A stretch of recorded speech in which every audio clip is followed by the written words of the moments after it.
स्वागत है आप सभी का बुलेटिन में। आपके साथ मैं हूं नलिनी पांडे और शुरुआत करेंगे बुलेटिन की बड़ी खबर के साथ। मथुरा में कुर्की की खबर मिल रही है। पुलिस ने गैंगस्टर कमलेश पर शिकंजा कसा है। गैंगस्टर कमलेश की 18,58,000 की संपत्ति कुर्की गई है। मुनादी कराकर गैंगस्टर की 3 संपत्ति को कुर्क किया गया।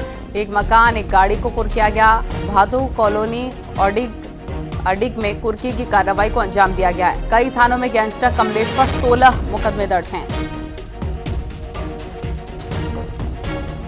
देश की जिलाधिकारी महोदय के आदेश के क्रम में 3 संपत्तियों को कुर्क किया जा रहा है। पहली संपत्ति एक मकान है जो थाना हाईवे तुलसीनगर मोहल्ले में स्थित है। इसकी अनुमानित कीमत लगभग 16,48,000 रुपये है, उसको कुर्क किया जा रहा है। और उसकी एक गाड़ी जिसकी अनुमानित कीमत करीब 1,93,000 रुपये है, उसको भी आज कुर्क किया जा रहा है। और एक स्कूटी जिसकी कीमत करीब 16,000 रुपये है, उसको भी जिलाधिकारी महोदय के आदेश के क्रम में कुर्क किया जा रहा है। मऊ पुलिस ने बड़ी कार्रवाई करते हुए माफिया मुख्तार अंसारी के गुर्गे अफजाल की 3,45,00,000 की संपत्ति को कुर्क किया है। माफिया मुख्तार अंसारी के गुर्गे अफजाल की शहादतपुरा में स्थित 2 जमीनों को पुलिस ने कुर्क किया। अपराधियों के खिलाफ अभियान के तहत ये कार्रवाई की गई है। गैंगस्टर एक्ट के तहत जेल में बंद मुख्तार अंसारी का गुर्गा अफजाल 191 गैंग का सक्रिय सदस्य भी रहा है। ये बोझ किसी भी कीमत में उखड़ने न पाए। माफिया अफजाल जिसके द्वारा अवैध तरीकों से जो है संपत्ति अर्जित करके भूमि की प्लाटिंग करना, अवैध ढंग से कब्जा करना एवं लोगों को झांसा देना, डरा धमका कर जो है कि जमीनों को प्लाटिंग कब्जा करना की कार्रवाई कर रहा था। लिहाजा उसमें गैंगस्टर एक्ट के तहत मुकदमा जो दर्ज किया गया था, उसी के तहत आज नियमानुसार उसके द्वारा जो अवैध संपत्ति बनाई गई थी उसको कुर्की और जब्तीकरण की कार्रवाई की गई। ये बोझ किसी भी कीमत में 2 तस्वीरें आप देख रहे हैं, संपत्ति कुर्क की गई है। और मऊ में भी मुख्तार के करीबी पर शिकंजा कसता चला जा रहा है। मऊ और मथुरा की 2 तस्वीरें इस वक्त आपके टेलीविजन स्क्रीन पर।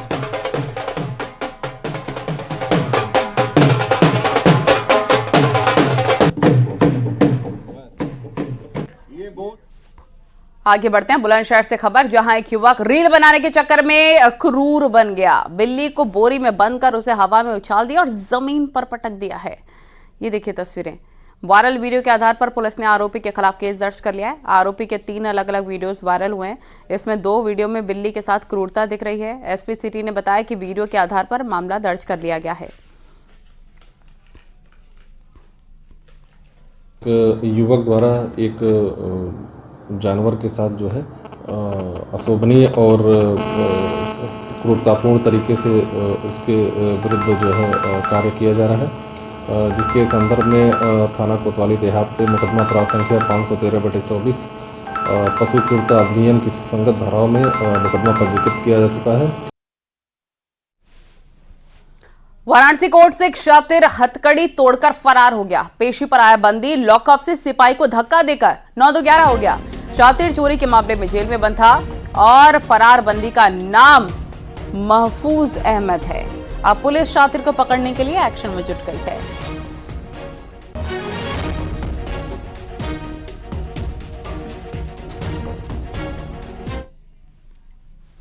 और गाजियाबाद पुलिस को वॉच शोरूम के करोड़ों की घड़ियों की चोरी होने के मामले में बड़ी कामयाबी हाथ लग गई है। पुलिस ने 2 आरोपियों को अरेस्ट कर लिया है। शातिरों के कब्जे से पुलिस ने कुल 125 घड़ियां बरामद की। बरामद घड़ियों की कीमत तकरीबन 46 लाख रुपए बताई जा रही है। पकड़े गए बदमाश पर 1 लाख का नाम घोषित था। घटना 10 अगस्त की है, जब वॉच शोरूम में तकरीबन 3 करोड़ की घड़ियों की चोरी से हड़कंप मच गया था। ये बॉर्डर एरिया है और बॉर्डर काफ़ी फोरस है, तो इनका जो माल है कभी कभी ये बेचने के लिए नेपाल भी चले जाते हैं। अभी बाकी जो बचे अभियुक्त हैं या बरामदगी है उसके लिए अन्य टीमें भी लगाई हुई हैं पुलिस के द्वारा। पुलिस की टीमें लगी हुई है और इसमें जो बचे हुए अभियुक्त हैं और बचा हुआ माल है, इनको शीघ्र ही बरामद करके गिरफ्तार किया जाए। और वाराणसी में अवैध गाइड ने दक्षिण भारत से आए श्रद्धालुओं से ठगी की है। चोरी का आरोप सीसीटीवी में रिकॉर्ड भी हुआ है। आरोप के मुताबिक गाइड दर्शनार्थियों को 17 मोबाइल एक साथ लेकर उनके भाग गया। उन्हें लॉकर में रखने का बहाना बनाकर गमछे में रखकर चकमा देकर मंदिर परिसर से चलता बना। काफी देर इंतजार करने के बाद भी जब वो नहीं मिला तो पीड़ित श्रद्धालुओं ने काशी विश्वनाथ मंदिर परिसर में पहुंचकर घटना की सूचना पुलिस को दी। पुलिस ने विशालक्ष्मी मंदिर के बाहर का सीसीटीवी खंगाला तो उसमें काला कपड़ा पहने और ग्रे टोपी लगाकर गमछे की पोटली लेकर जाते अवैध गाइड को यात्रियों ने पहचान लिया। पुलिस मामला दर्ज कर चोर की तलाश में लग गई है। और संभल में आरोपियों को गिरफ्तार कर लिया गया है। पुलिस ने इनके पास से 5 ट्रैक्टर बरामद कर लिए हैं। पुलिस के अनुसार आरोपी दूसरे प्रदेश ट्रैक्टर आते थे और फिर इसके नंबर में छेड़खानी करके फर्जी आरसी बनाकर ट्रैक्टर बेच दिया करते थे। बरामद एक ट्रैक्टर पश्चिम बंगाल का है जिसका वहां केस दर्ज है, वहीं एक ट्रैक्टर मध्य प्रदेश। बाकी ट्रैक्टर सदस्यों की तलाश की जा रही है।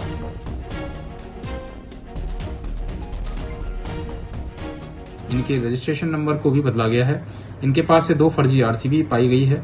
जब इनसे पूछताछ की गई तो इनके द्वारा बताया गया कि ये एक कराधड़ी करके ट्रैक्टर प्राप्त करते हैं और किसानों को सस्ते दामों फर्जी आरसी बनाने अभियुक्तों को गिरफ्तार कर लिया गया है और जेल भेजा गया है। बुलंदशहर धोखाधड़ी का आरोप लगाया है और बैंक के मैनेजर और उसके सहयोगियों पर किसान खातेदारों के साथ 2 करोड़ से ज्यादा का आरोप है। लगाने वाले खातेदारों के बयान दर्ज किए। आरोपी की कृषि भूमि पर लोन की किस्त देने के बाद भी मैनेजर ने रसीद नहीं दी और मैं भूमि विकास बैंक का चेयरमैन हूँ जी। पता नहीं थी वो इन लोगों ने क्या किया, जैसे किसान ने लोन लिया, लोन लेके जमा करने आया, पहले तो उसको ड्राया नोटिस कुर्की हो जाएगी जरा वो, और ये और 6 लाख रुपए की रिटर्न नोटिस देते थे, रसीदें देते नहीं थे। अच्छा, रसीद आज तक उन्होंने दी नहीं किसी को। जांच में अध्यक्ष जी ने जो जांच दी है उसकी जांच के लिए मैं उपस्थित हुआ हूं और जांच में उन्होंने जो नाम दिए थे 7, उन 7 में से केवल 2 लोग अभी तक उपस्थित हुए हैं। मैं शेष के लिए अभी इंतजार करूंगा, 2-3 घंटे जाते हैं तो आने के बाद अपनी रिपोर्ट माननीय प्रबंध निदेशक महोदय को प्रस्तुत कर दूंगा। उसके बाद निर्णय लेना प्रबंध निदेशक प्रबंध तंत्र का। प्रयागराज में मदरसे में पहुंचकर क्लर्क मोहम्मद अतीक और व्यवस्थापक तौसीफ से पूछताछ की है। आईबी की टीम पहले ही जांच में जुटी हुई है और सूत्रों के हवाले से खबर है कि मदरसे पर बुलडोजर एक्शन हो सकता है। जांच में और तथ्य आने पर मदरसे को सील भी किया जा सकता है। मदरसे के विदेशी और आतंकी कनेक्शन की भी आशंका को लेकर सुरक्षा एजेंसियां आरोपियों से पूछताछ कर रही हैं और ये भी पता चला है मस्जिद स्टेशन सुइया इलाके में मदरसा जामिया हबीबिया में बुधवार को नकली नोट की फैक्ट्री पकड़ी गई। पुलिस ने मदरसे के कार्यवाहक प्रिंसिपल और 3 छात्रों को गिरफ्तार किया था।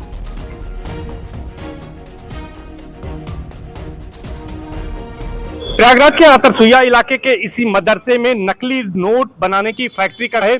मस्जिद यहाँ पर मदरसा है और इसमें करीब 105 बच्चे पढ़ते हैं। यहाँ पर दीनी तालीम दी जाती थी, लेकिन यहाँ पर जिस तरह से नकली नोट बनाने का गोरख धंधा पिछले 2-3 महीने से चल रहा था वो अपने आप में चौंकाने वाला है। प्रयागराज की सिविल लाइन थाना पुलिस ने इस मामले का खुलासा किया, जिसके बाद हड़कंप मचा हुआ है।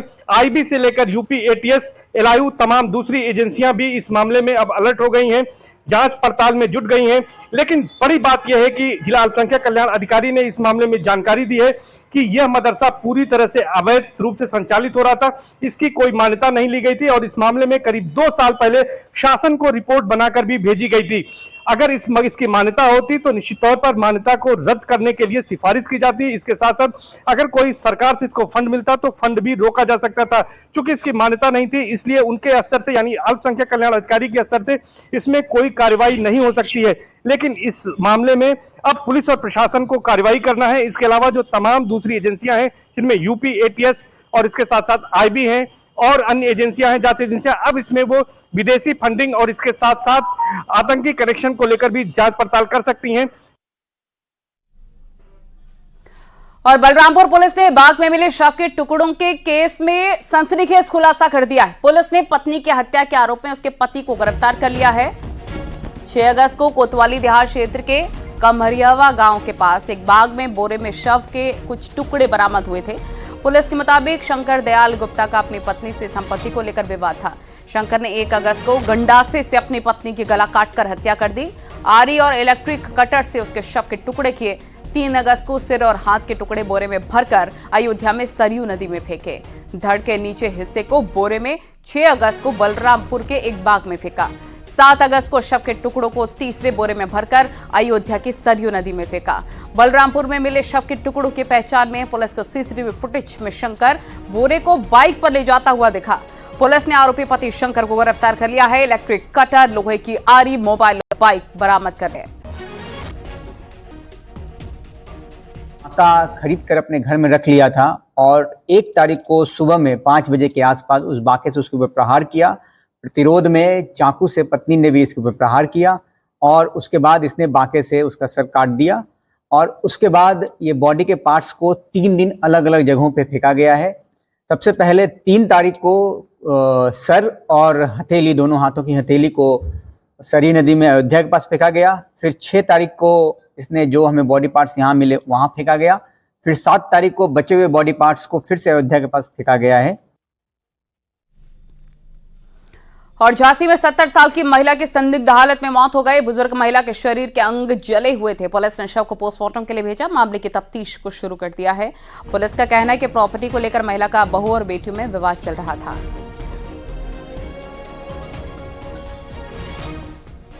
प्रेमनगर कस्बे की रहने वाली वती देवी, जिनकी उम्र करीब 68 वर्ष है, अपने घर में करीब रात्रि 3 बजे मृत अवस्था में पाई गई। मौके पर थानाध्यक्ष प्रेमनगर पहुंच गए और पंचायतनामा पोस्टमार्टम की कार्रवाई कराई जा रही है। इनकी जो बहुएं और जो इनकी बेटियां हैं, इन लोगों के बीच में प्रॉपर्टी को लेकर के विवाद है। दोनों ही पक्ष एक दूसरे पर आरोप लगा रहा है। पोस्टमार्टम कराया गया, अन्य साक्ष्य संकलन की जा रही है। और देवरिया में बकरी के काटने से एक बच्चे की मौत हो गई। गांव के लोगों का कहना है कि छात्र की मौत बकरी काटने से हुई है, लेकिन परिवार वालों का कहना है कि छात्र की जॉन्डिस और लिवर इन्फेक्शन से मौत हुई, जिसके बाद उसकी मानसिक स्थिति ठीक नहीं थी। पहले देवरिया मेडिकल कॉलेज में उसका इलाज हुआ। उसकी हालत दिन प्रतिदिन बिगड़ती गई। इसके बाद परिजन उसे मेडिकल कॉलेज गोरखपुर लेकर गए, जहां उसकी मौत हो गई। परिवार बकरी का पालन करता था। गाँव के आवारा कुत्ते ने बकरी को एक दिन काट लिया। उन्नाव में स्लॉटर हाउस बताया जा रहा है कि स्लॉटर हाउस के अंदर सभी कर्मियों के मोबाइल फोन जब्त कर जांच शुरू की गई। छापेमारी की जानकारी मिलने पर दूसरे स्लॉटर हाउस में हड़कंप मचा हुआ है। बता दें कि दही थाना के वाशिरतगंज क्षेत्र में मास एग्रो स्लॉटर में बुधवार देर रात अलग अलग गाड़ियों से अधिकारी और कर्मचारी पहुंचे। टीम ने फैक्ट्री के सभी गेट बंद करवाए और अंदर कर्मियों के मोबाइल फोन और घर में तेज धमाके में घर में मौजूद 2 लोग गंभीर रूप से घायल हो गए हैं।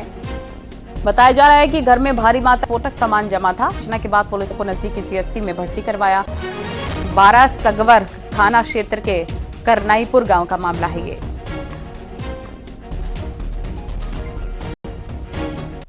पकाते वक्त गैस लीकेज होने से घर में आग लग गई। हादसे में एक ही परिवार के 3 बच्चों समेत पुलिस का करवा दिया गया है। मौके पर पहुंची दमकल और पुलिस की टीम ने आग पर काबू पाया। डीवाई कोतवाली क्षेत्र के मोहक मंडी को एक वीडियो सोशल मीडिया पर वायरल हुआ, जिसमें 2 कारों में सवार 2 लड़के बीच रोड पर हुड़दंग करते नजर आए हैं। जब 2 स्कूटी सवार लड़कियां बुखानी रोड से गुजर रही थीं, दोनों लड़कियों को देखते ही कार सवार लड़के उनका रास्ता रोकने की कोशिश करने लग गए। कुछ लड़के तो कार से बाहर लटक कर अजीब हरकत भी करने लग गए। साथ ही स्कूटी सवार लड़कियों को कमेंट पास करने लग गए। लड़कियों ने लड़कों की इस हरकत का वीडियो बना लिया और सोशल मीडिया पर वायरल किया। इसके बाद पुलिस एक्टिव हुई है। पुलिस ने 2 कारों में सवार 5 लड़कों को अरेस्ट किया। इसमें एक नाबालिग भी शामिल है। जो लड़के थे उनको पुलिस ने पकड़ लिया है तथा दोनों वाहन भी जब्त कर लिए गए हैं। इसमें नैनीताल पुलिस ऐसे उड़दंगियों को साफ संदेश देना चाहती है कि इस तरीके से महिलाओं को परेशान करने वाले या शहर में इस तरीके का माहौल पैदा करने वाले और ट्रैफिक नियमों का उल्लंघन करने वाले लोगों के खिलाफ पुलिस सख्त से सख्त कार्रवाई करेगी और ऐसे लोगों के खिलाफ उचित धाराओं में मुकदमा पंजीकृत कर इनको जेल भी भेजेगी। और बिजनौर में देसी शराब के ठेके के विरोध में महिलाओं ने मोर्चा खोल दिया है। देसी शराब के ठेके पर नाबालिग बच्चों को शराब बेचने का आरोप है और अब विरोध में महिलाएं धरने पर बैठ गई हैं। किसान नेताओं ने शराब खरीद कर ले जा रहे बच्चों की वीडियो बनाई थी। थाना मंडावर क्षेत्र के रावली के ठेके की पूरी घटना बताई जा रही है।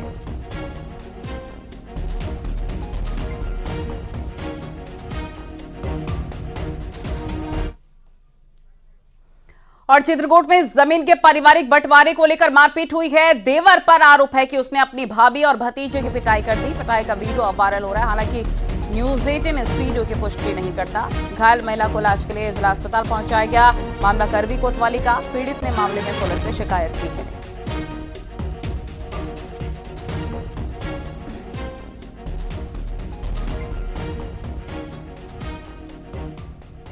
इनके आते आते मुझे बहुत मार चुके थे। एकदम राड़ और कुल्हाड़ी लेकर आए थे मारने के लिए। इसके बाद मुझे बहुत मारे। मेरे पति को भी मारे हैं। जब यहाँ ही मुझे बचाने के लिए तो मेरे पुत्र को भी मारे, मेरे पति को भी मारे। और झांसी में एक टीचर पर छात्र को पीटने का आरोप है। आरोप के मुताबिक पिटाई से छात्र बेहोश हो गया और छात्र को अस्पताल में भर्ती करवाना पड़ा। मामला चिरगांव ब्लॉक के उच्च प्राथमिक विद्यालय का बताया जा रहा है। मामले में शिक्षा विभाग के अधिकारियों ने जांच शुरू कर दी है।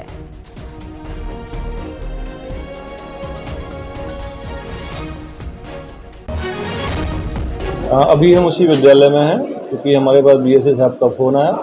हम अपने ब्लॉक मॉड में थे, मॉड से हम यहाँ आए तो अभी देखा प्रथम दृष्टया तो बच्चे को हॉस्पिटल में भेज दिया गया है। उसके बाद आगे की जो प्रोसेस है वो जांच का विषय है, आगे जांच की जा रही है। जैसा भी होगा आपको अवगत करा दिया जाएगा।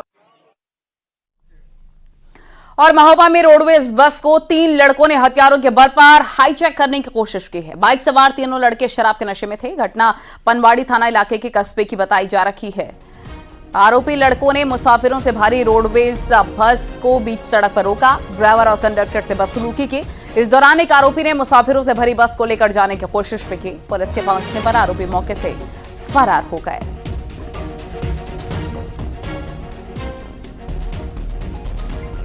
घटना सर कुछ नहीं हुई। हम लोग सवारी उतार रहे किराए पे जी सर, और एक बाइक से मोटरसाइकिल से आए और गाली गलौज करने लगे।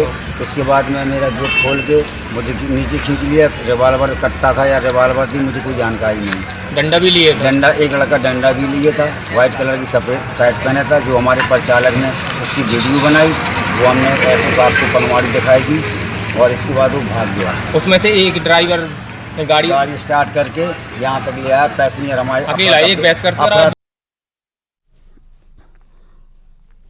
उत्तर प्रदेश में कल और परसों पुलिस भर्ती की परीक्षा होगी और इसको लेकर कानपुर में पुलिस और प्रशासन की तैयारी कैसी है और ये परखा जा रहा है। पिछली बड़ी रोकने के लिए खास इंतजाम किए जा रहे हैं। कई स्तरों पर अभ्यर्थियों की चेकिंग होगी। सीसीटीवी कैमरे के जरिए सभी सेंटर्स पर निगरानी। परीक्षा को लेकर के, भर्ती की परीक्षा को लेकर के पुलिस विभाग और एडमिनिस्ट्रेशन दोनों बहुत ज्यादा जो है वो संजीदा है।